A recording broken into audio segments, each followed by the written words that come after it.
തങ്ങളിൽ നിന്നും അവിടുത്തെ സഹാബത്തിൽ നിന്നും അയിമ്മത്തിൽ നിന്നും പഠിക്കേണ്ടതാണ് ഇസ്ലാം.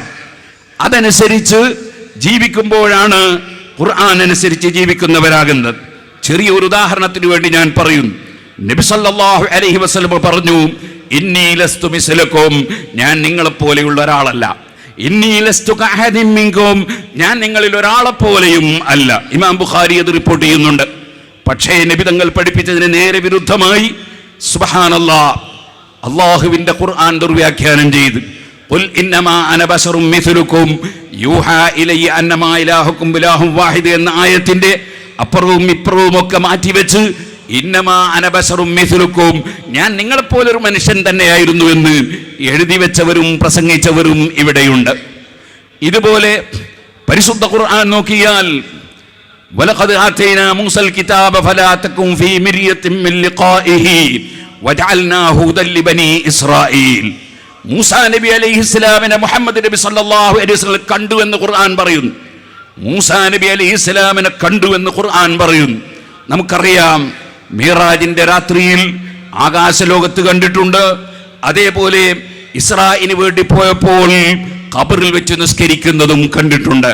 ഇത് രണ്ടും ബുഖാരിയിലും മുസ്ലിമും നോക്കുന്ന ആളുകൾക്ക് കാണാൻ കഴിയുന്ന വിഷയമാണ്, സഹീഹായ ഹദീസിലുള്ളതാണ്.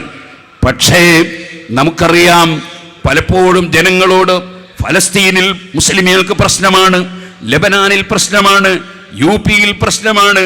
അതുകൊണ്ട് നമ്മൾ എല്ലാ ഭിന്നിപ്പുകളും മറന്ന് എന്നിട്ട് നമ്മൾ ഞങ്ങളെ സഹായിക്കുകയും ഞങ്ങളെ കൂടെ നിൽക്കുകയും ചെയ്യണമെന്ന് പറയുന്ന ചില കക്ഷികൾ, ഞാൻ ചോദിക്കുന്നു, അവരെന്തിനാണ് മുഹമ്മദ് നബി സല്ലല്ലാഹു അലൈഹി വസല്ലം തങ്ങളടക്കമുള്ള മുഴുവൻ പ്രവാചകന്മാരുടെയും ശരീരം മണ്ണിൽ വെച്ച് ജീർണിച്ച് നശിച്ചുപോയി എന്ന് എന്തിനാണ് അങ്ങനെ ഒരു ദുർബോധനം നടത്തിയത്?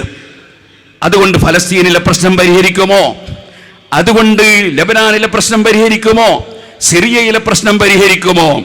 ലോകത്തുള്ള മുസ്ലിമീങ്ങൾ മുഴുവനും ഖുർആൻ അംഗീകരിക്കുന്നവർ അമ്പിയാക്കളെ സംബന്ധിച്ച് അവരുടെ ശരീരം നശിക്കുന്നില്ലെന്നും മൂസാ നബി ഖബറിൽ വെച്ച് എഴുന്നേറ്റ് നിസ്കരിക്കുന്നത് നബി തങ്ങൾ കണ്ടുവെന്നും ആ മൂസാ നബി അലൈഹി സ്വലാം ആകാശലോകത്ത് പോയി ഖിയാമത്ത് നാൾ വരെ ജീവിക്കുന്ന ജനങ്ങൾക്ക് നിസ്കാരം 5 വഖ്തായി ചുരുക്കി 50ന്റെ പ്രതിഫലം വാങ്ങിച്ചു കൊടുക്കുന്ന അതിമഹത്തായ സഹായം നൽകുകയും ചെയ്തത് ഇമാം ബുഖാരിയും മുസ്ലിമും റിപ്പോർട്ട് ചെയ്യുമ്പോൾ അതിനെ തള്ളിയിട്ട് അവരെല്ലാം കഴിഞ്ഞുപോയി, അവർക്കിനി ഒന്നിനും കഴിയില്ല, അവർക്കൊരു കഴിവുമില്ല, സ്ഥാനവുമില്ല, ജീർണിച്ച് നശിച്ചുപോയി എന്ന് മുസ്ലിം സമുദായത്തെ പഠിപ്പിച്ചത് കൊണ്ട് സുന്നത്ത് ജമാഅത്തിന്റെ വിരോധികൾക്ക് കിട്ടുന്ന കാര്യം എന്താണ്?